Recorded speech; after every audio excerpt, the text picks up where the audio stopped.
Bíblia de Estudo Textual. Compre a sua pelo link abaixo. Conheça melhor a Bíblia de Estudo Textual. Antes de traduzir palavras e frases da Escritura, o intérprete há de se interessar por um problema precedente. Qual é o texto original da passagem bíblica? Que tal pergunta deve ser feita e respondida? Surge por dois fatos. 1. Nenhum dos manuscritos originais das Escrituras existe na atualidade. 2. As cópias existentes diferem umas das outras. Ao ser escritos em frágil papiro, os originais logo foram destruídos ou perdidos, e cópias manuscritas existentes exibem entre si múltiplas diferenças, chamadas variantes textuais. Desde Jó, seu livro mais antigo, 1500 a.C., até o Apocalipse, 90 d.C., os livros foram escritos em hebraico, aramaico e grego em um período de quase 2 milênios. Eles foram realizados em 3 continentes: Ásia Menor, África e Europa, por não menos que 40 autores de diferentes categorias sociais, ofícios e profissões, cuja maioria não se conheceu entre si, ainda que falaram sobre temas de extraordinária similitude, principalmente acerca das coisas por vir. Quando toda esta diversidade de personalidades, tempo e espaço coincidem de maneira tão exata no cumprimento de suas afirmações, as qualidades que se destacam da Escritura são sua maravilhosa unidade, autoridade e transcendência. Uma das Bíblias mais aguardadas finalmente chega ao Brasil. Bíblia Textual, BTX. A Bíblia Textual é uma Bíblia textualmente correta. Antes de traduzir palavras e frases da Escritura, o intérprete há de se interessar por um problema precedente. Qual é o texto original da passagem bíblica? Surgem então dois fatos. 1. Nenhum dos manuscritos originais das Escrituras existe na atualidade. 2. As cópias existentes diferem umas das outras. Ao ser escritos em frágil papiro, os originais logo foram destruídos ou perdidos, e cópias manuscritas existentes exibem entre si múltiplas diferenças, chamadas variantes textuais. Desde Jó, seu livro mais antigo, 1500 a.C., até o Apocalipse, 90 d.C., os livros foram escritos em hebraico, aramaico e grego em um período de quase 2 milênios. Eles foram realizados em 3 continentes: Ásia Menor, África e Europa, por não menos que 40 autores de diferentes categorias sociais, ofícios e profissões, cuja maioria não se conheceu entre si, ainda que falaram sobre temas de extraordinária similitude, principalmente acerca das coisas por vir. Quando toda esta diversidade de personalidades, tempo e espaço coincidem de maneira tão exata no cumprimento de suas afirmações, as qualidades que se destacam da Escritura são sua maravilhosa unidade, autoridade e transcendência. Veja agora abaixo 12 boas razões para comprar a sua Bíblia Textual. 1. Informação. Mudanças de palavras. Mudança de significado. Alterações da coordenação e subordinação gramatical. Divergências verbais. Omissões. Adições. Interpolações. 2. Explicação. As emendas ao texto hebraico se expõem nas 22 emendas feitas pelo Soferi no original hebraico. Interpolações do textos receptos, TR. Uma interpolação é uma palavra ou fragmento acrescentado na transmissão de um texto. As 22 emendas Soferim, a Massorá, letra pequena nas margens dos MSS hebraicos, consiste na concordância de vocábulos destinados a salvaguardar o texto sagrado. Em determinadas partes de alguns MSS, encontramos na margem uma advertência que diz: esta é uma das 18 emendas do Soferim. Na realidade, são mais de 18, mas se fala deste número como aquelas contidas na lista oficial. Estas emendas foram realizadas em uma época anterior à era cristã, e não podem ser consideradas como variantes textuais, posto que as respectivas notas marginais advertem que se tratam de emendas. A maior parte delas foram feitas mediante a troca de somente uma letra.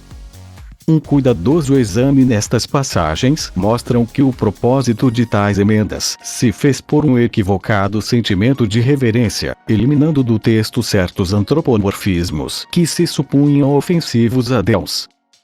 No entanto, desde a invenção da imprensa, os exemplares impressos da Bíblia hebraica apresentam o texto sem as notas massoréticas, sem a informação dessas emendas para o leitor comum. 3. Peculiaridades. Em passagens particulares, linguisticamente complexas, reflexa a intenção exata do original. Mateus capítulo 16, versículo 19 e capítulo 18, versículo 18. A peculiar construção grega estaídemenon, estaílelomenon igual terá sido atado, terá sido desatado, mantém uma relação sintântica no português que procura significar em sua origem o resultado de um acontecimento passado. Uma coisa é supor que o Senhor endossará as ações pessoais de Pedro, a entender que suas ações, guiadas pelo Espírito Santo, seriam aquelas que haviam sido estabelecidas previamente. João 13:27, 19:11, conforme aquele que governa desde os céus, MT 6:10, DM 4:26. Dar-te-ei as chaves do reino dos céus, e tudo o que ates na terra terá sido atado nos céus, e tudo o que desates na terra terá sido desatado nos céus. Com certeza vos digo, tudo quanto atardes na terra terá sido atado no céu, e tudo quanto desatardes na terra terá sido desatado no céu. 4. Fidelidade. A proposta de tradução para a BTX, Bíblia Textual, é trazer ao leitor comum toda a fidelidade e verdade com o texto bíblico. João capítulo 7, versículo 33 e 34. Então, Jesus disse: Ainda estou convosco por um pouco de tempo, e vou ao que me enviou. Me buscareis e não me achareis, e onde eu estou, vos não podeis ir. É lamentável, desde todo ponto de vista, que algumas traduções em português e espanhol não observem o tempo presente do verbo estar, e sem base alguma traduzem em futuro do indicativo, estarei, ou de subjuntivo, estiver, com perda total da força teológica da passagem. Outros exemplos adicionais que demonstram o esforço do grego para pontuar a deidade de Cristo são Mateus capítulo 23. Versículo 37, quis. João capítulo 8, versículo 49, me, e João capítulo 14, versículo 6, vem. Jerusalém, Jerusalém, a que mata os profetas, e apedreja os que lhe têm sido enviados.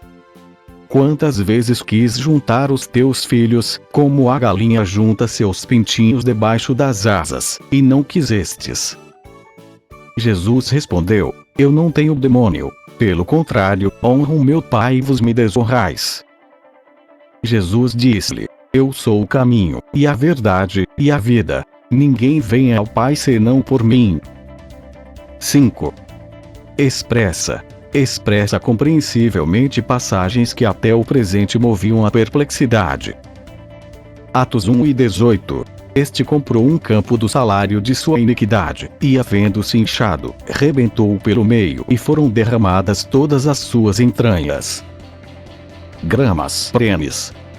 A inusual expressão havendo-se posto decúbito prono, traduzida geralmente como caindo de cabeça, dificilmente expressa que Judas ao enforcar-se, Mateus capítulo 27, versículo 5, caiu de cabeça, e menos ainda, que suas entranhas foram derramadas. Separado do seu significado literal, decúbito promo igual àquele em que o corpo se encontra de bruços, o adjetivo prenis é um término que em medicina forense define o inchaço do corpo ao sofrer uma necrose. O laudo foi dado por um médico especialista, Colossenses capítulo 4, Versículo 14, quanto a isso não devemos duvidar. Ademais, essa aplicação é a que melhor complementa a forma em que morreu Judas, o qual adquiriu um campo e foi e se enforcou, Mateus capítulo 27, versículo 5, e havendo-se inchado, rebentou-se. 6. Transliteração. Nomes e títulos da deidade, e outros. O nome pessoal de Deus, tal como ele quis ser chamado. Elohim, Eloei, a Elohim, a El, Iv Seboot, Iv Ire, Iv Rafa, Iv Nissi, Iv Shalom, Iv Raá, Iv Sidkenu, Iv Sama, Aleph Tav, Aish, Palmoni, Shabbat, Beni, Logos, Paráclitos, Mamon, Maranata, El Shaddai, El Olam, El Elion, Agadol, Adonai. Especialmente no texto hebraico, certas palavras relacionadas aos nomes e títulos da deidade foram transliteradas, bem como outros hebraísmos que são explicados oportunamente para o benefício do leitor. Por exemplo, Gênesis capítulo 1, versículo 1 revela a pluralidade de Elohim como Criador do universo. Isso é evidenciado em frases como fazemos o homem à nossa imagem, de acordo com nossa semelhança, embora imediatamente sua unidade seja muito clara na singularidade do verbo criado em GN 1, 26, 27, etc. Deuteronômio capítulo 6. Versículo 4 confirma o conceito plural e unitário de Deus, quando afirma que Iv nosso Elohim, plural, Iv, singular, e. Agora, se o objetivo da proclamação fosse fixar a ideia de unidade absoluta da deidade, certamente o registro hebraico seria Yah, que denota a unidade indivisível. Mas, em vez disso, o texto sagrado usa Yah, uma palavra que define um composto de partes unificadas, como tarde e manhã, um dia, ambos serão uma só carne, todos estes têm apenas um idioma, etc. 7. Significados. Significados dos nomes, lugares, palavras. Gênesis capítulo 6, versículo 6. E Elohim ponderou ter feito o homem na terra. E ele se ressentiu. Gênesis capítulo 11, versículo 31. Terá tomou Abrão, seu filho, Lot, neto, filho de Arã, e Sarai, sua nora, esposa de seu filho Abrão, e os trouxe para ir para a terra de Canaã. Mas quando chegarem em terra de Canaã, eles vão morar lá. Gênesis capítulo 22, versículo 9 ao 10. E Abraão construiu o altar ali e arrumou a lenha, amarrou seu filho Isaque e colocou no altar, na lenha, e por causa do ato traidor, Abraão estendeu a mão e pegou a faca para matar seu filho. Amós capítulo 7, versículo 9. Os altos lugares de Folia serão devastados, os santuários de Israel serão demolidos, e eu me levantarei com a espada contra a casa de Jeroboão. 8. Relevância. O apego na literalidade do idioma original resulta em uma fidelidade de tradução, que transfere características de valor diferencial no significado estrutural da versão. É dizer, as versões mais fiéis são mais relevantes. O verbo hebraico nasa, cujo significado primário é 1. Levantar, 2. Carregar sobre si mesmo, e 3. Tirar, jogar. É utilizado também como a assunção de pecados de outros pela via da substituição ou representação vicária. Assim entendido, a transposição do conceito de levar vicariamente o pecado até a ideia perdoar é muito natural. Sem embargo, em casos em que o pronome que acompanha o verbo é enfático, não é legítimo traduzir perdoar, mas sim carregar pessoalmente. Salmos capítulo 32, versículo 5.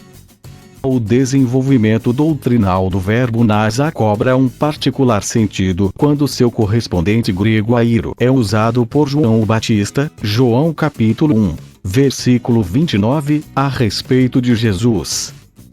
Sem prejuízo ao anterior, é igualmente importante não esquecer que a primeira aceitação de levantar, e sempre conforme a analogia espiritual da Escritura, e devemos consequentemente traduzir em João capítulo 15, versículo 2 sem qualquer interferência doutrinal mas textual.